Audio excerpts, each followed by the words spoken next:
আপনার গ্রামে মাইয়াত হয় না হয় না হয়? আপনি লক্ষ্য করবেন মাইয়াতের দিনে ইমাম সাহেব বলে দিলে ভাই জোহরের পরে জানাজার নামাজ হবে, বলা হয়ে গেল। কিছু লোক নামাজ পড়তে যারা 5 ওয়াক্তের নামাজি ঢুকে গেল, আর কিছু লোক উজু করে বাইরে বসে রইল, ওরা খালি জানাজা পড়বে। ঠিক বললাম না ভুল বললাম? এদিকে কে বুঝাবে? ঈদের দিনে আপনার এই বীরভূম ডিস্ট্রিক্ট ইলেমবাজার থানার ঈদগাহগুলো ঘেঁটে নিবেন, দাঁড়িয়ে বলছে হুজুর নিয়তটা বলে দেবে। নিয়ত নিয়ে কি করবি? দরুদ শরীফ জানে না, আত্তাহিয়াতু জানে না, দুআয়ে মাসুরা জানে না, সানা জানে না, তসবিহ জানে না। ও শ্বশুরের একটা তোয়ালি পেয়েছে, ঘাড়ে লেপটিয়ে ঈদগায় চলে গেছে ফাঁস কাতারে হাজী সাহেবের পাশে। হাজী সাহেব মনে মনে ভাবছে আল্লাহ এত বড় পরেজগার এলো কোথা থেকে? আমাদের সিস্টেমটাই আলাদা। আপনি দেখুন এমনি নামাজ পড়ে না, কিন্তু কোথা থেকে বলে ও সিউড়ি থেকে বিয়ে করতে আসছে, কোথায় বেলুয়ায় আপনাদের গ্রামে। দিয়ে ঢুকি বলছে মসজিদটা কোথায়? বললো সামনে একটা ভেতরে একটা। ও মসজিদে চলে গেল, উজু করে 2 রাকাত এখন নফল নামাজ পড়বে। ইমাম সাহেব মনে মনে করলো আল্লাহ আচ্ছা জামাই পেয়েছে পরেজগার। কি বুঝলেন? 2 রাকাত নামাজ পড়লো। জোহরের সময় হারামখোর গাছ তলায় বিড়ি খাচ্ছে মাঠে, আর নামাজ পড়বে না। কথা বুঝতে পারেননি? ও বিয়ে করার লেগে খালি 2 রাকাতের মাল। এই সোনা দানা গাদা পড়ে এসছে, পাশে বসে আছে ইমাম সাহেব এসছে ইজাব কবুল করাবে। তখন বুনাই বলছে সোনার আংটিগুলো খুলে দে, খুলে দে। ভাই সোনার আংটিগুলো বিয়ে পড়ানোর সময় পড়া চলবে না, আর বাকি টাইমে পড়া চলবে?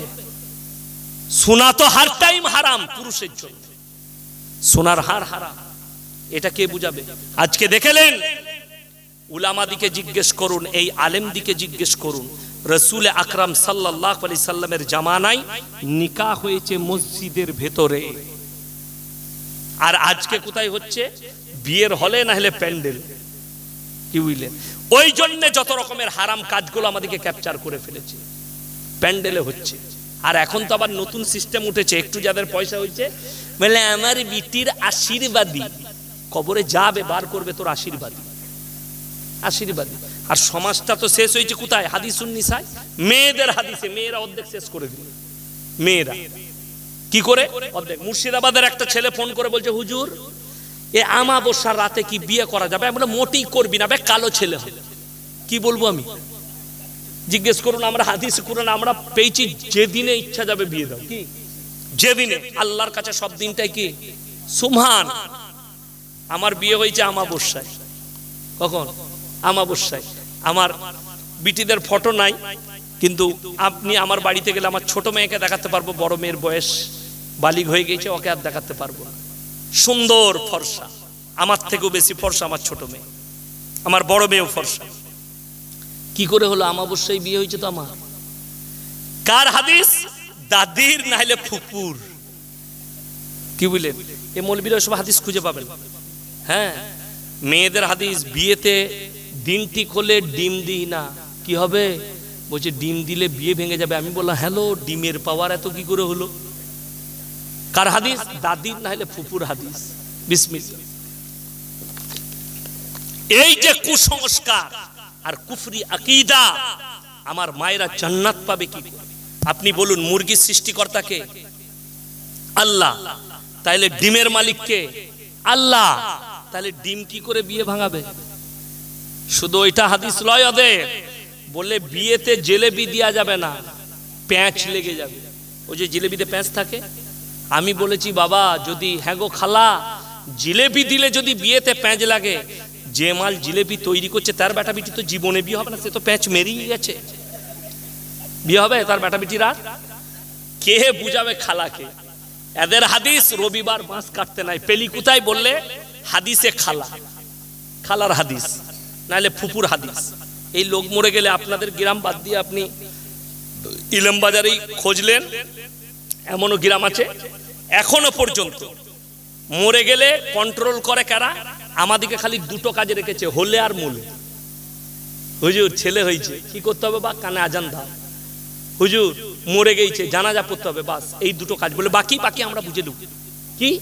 এরপরে খালা বুঝবে। ও 3 দিন পরে বলে চাচির 3 দিনে করছে, রুচি বেলছে সকালবেলা, খালা মরে গেল গা। তুই 3 দিনে পারবে কবরে যা, তোর লুচি খাওয়া বার করবে। পেলি কোথায় ও নিজেও জানে না। 3 দিনে 4 দিনে সাতার ফায়দা ঘাটে উঠা নফল 40-এ কোন মৌলবি যদি হাদিস কোরআন থেকে প্রমাণ করাতে পারে, আমি ইয়াসিন জীবনে আর সমাজের বুকে বক্তব্য দেব না, চ্যালেঞ্জ ছুড়ে গেলাম। মিলাদ প্রমাণ করাক না। মিলাদ শব্দের অর্থ হচ্ছে নবীজির জীবন আদর্শ গঠন বর্ণনা করা, এটার নাম মিলাদ। আমরা তো মিলাদ হারাম বলি নাই, কে বললে? এই যে জলসা হচ্ছে, জলসাটাই নবীজির গঠন আদর্শ বর্ণনা করাটার নামই হচ্ছে কি মিলাদ। কি বুঝলেন? এটার নাম মিলাদ। কিন্তু বড় কষ্ট লাগে, এখন আমাদের যে মিলাদ চলছে, 3 বোতল মদ খেয়ে মরে গেছে বলে হুজুরকে দাওয়াত দিয়ে জান্নাতে দিবে। না মানে না দুনিয়া আছে না ও বিল আখিরাতে আছে না। আল্লাহ তোমার কাজ বান্দা ছিল, আল্লাহ তুমি তাকে জান্নাতুল ফিরদৌস দাও, আল্লাহ তুমি তাকে শহীদের মর্তবা। মাতাল শহীদের মর্তবা পাবে? তোর হুজুর উমার খাবে, তুইও খাবে। মাতাল কি করে শহীদ পাবে? গাঁজার আসরে মারা গেছে, তাকে কি করে তুমি দোয়া করে পার করাচ্ছ? কুফরি করে জীবনটা কাটিয়েছে, তাকে কি করে জান্নাতে দিচ্ছ? আল্লাহর রাসূলকে আল্লাহ নিষেধ করেছে, মা কানা লিন নবিয়্যি ওয়াল্লাযিনা আমানু আন ইস্তাগফিরু লিল মুশরিকিন ওয়ালাউ কানু লি কুরবা। হে মুমিন আর নবী, তুমি শুনে নাও, যারা মুশরিক হয়ে বেঈমান কাফের হয়ে মারা গেছে, তাদের লেগে দোয়া করতে পাবে না, যদিও তারা তোমাদের নিকটতম আত্মীয় হয়। আর আপনি কি করে বলছেন পার করে দেব? আপনি কি করে বলছেন? এমন ভাবে মিলাদের দাওয়াত হচ্ছে মনে হচ্ছে ওর বাপের বিয়ে। চাচাকে, ফুফুকে, বুনাইকে, বিয়াইকে দাওয়াত দিয়ে আসছে, আমার বাপের মিলাদ, মনে হচ্ছে ওর বাপের বিয়ে হচ্ছে, বিয়ে খানা করছে। 40 দিনে মিলাদ পড়ানো কাঁচা বিদআত। আমি বলে গেলাম চ্যালেঞ্জ ছুড়ে, যদি কোনো মৌলবি বলতে পারে যে না 40-এ করা যাবে, আমি জীবনে আর সমাজের বুকে বক্তব্য দেব না। এতগুলো মাদ্রাসা আছে, যত আলেম আছে, বীরভূম ডিস্ট্রিক্ট চ্যালেঞ্জ দিলাম। আর গুটকাখোর, আপনাদের পাশেই একটা রাজ্য আছে ঝাড়খণ্ড। এই ঝাড়খণ্ডে একটা মুফতি আছে, তার নাম হচ্ছে জাহাঙ্গীর। সে 3 জনকে এনি টাইম গালি দিয়ে যাচ্ছে। আমি আছি, আর মুমতাজুল আছে, আর একজন আছে, 3 জনকে এনি টাইম গালি দিচ্ছে।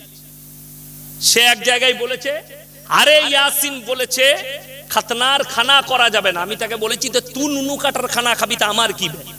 তুই খা, তোদের তো ওই করেই পেট চলে, সিন্নি খাওয়া, নুনু কাটার খানা। আরে মুসলমানি হবে, মুসলমান তাকে ভালো করে ছেলেটাকে সাজিয়ে ঘোড়ায় চাপিয়ে ঘোড়ার গাড়িতে গোটা গাঁ ঘুরুচ্ছে, ঢোল বাজিয়ে। কি না কাল সকালে আর নুনু কাটা হবে, আর সেই খানা খাবে কে? গুটকাখোর আর জিলাপি হুজুররা খাবে। বড় কষ্টের বিষয়। নিয়ে যাও সুন্নত তরিকা। হলো সময় হলো, ডাক্তারকে ডাকলেন, সঙ্গে সঙ্গে ভাই মুসলমানি দিতে হবে। হাজামকে ডাকলেন কিংবা ডাক্তারকে, দিয়ে দিলেন। ফজরের পরে মুসলমানি হয়ে গেল, বাড়ির লোক জানলো, হয়ে গেল। কিন্তু এই গুটকাখোররা খানা খেতে পাবে না, এদের পেট ভরবে না। আমি কালকে বলেছি, এই লোক মরে গেলে দেখবেন ইমাম সাহেবকে সকালবেলায় আপনার এলাকায় দেখে নেবেন, অনেক গ্রাম আছে, সকালবেলায় ইমাম সাহেবকে কি বলছে, হুজুর আমার বাপের কবর জিয়ারত করতে হবে, চলুন। আর হুজুর গিয়ে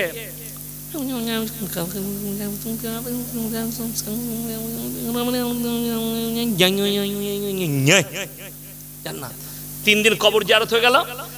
এরপর হুজুরকে একটা সাদা লুঙ্গি দিয়েছে। ভাই লুঙ্গিতে নামাজ হবে? তোদের তো গায়ের লুঙ্গি জামা সবটাই ফাতিহা করা জামা, আর কবর জিয়ারতের জামা। ভেবে দেখ, মানুষকে লাইন দেখাও, হকের পথ দেখাও। তোমার বাপ মারা গেছে, শুনে যান হাদিস, মায়েরা শুনবেন আর ভাইয়েরা। যদি কোনো স্বামী মারা যায়, স্ত্রী যদি নামাজের পাটিতে স্বামীর লেগে বলে, আল্লাহ তুমি আমার স্বামীকে ক্ষমা করে দাও, তোমার চোখের পানিটা গালে গড়ানোর আগে আল্লাহর বারগাহে কবুল হয়ে যাবে। জোরে বলুন সুবহানাল্লাহ। এর থেকে দামি দোয়া কারোর কোনো মৌলবীর হতে পারে না।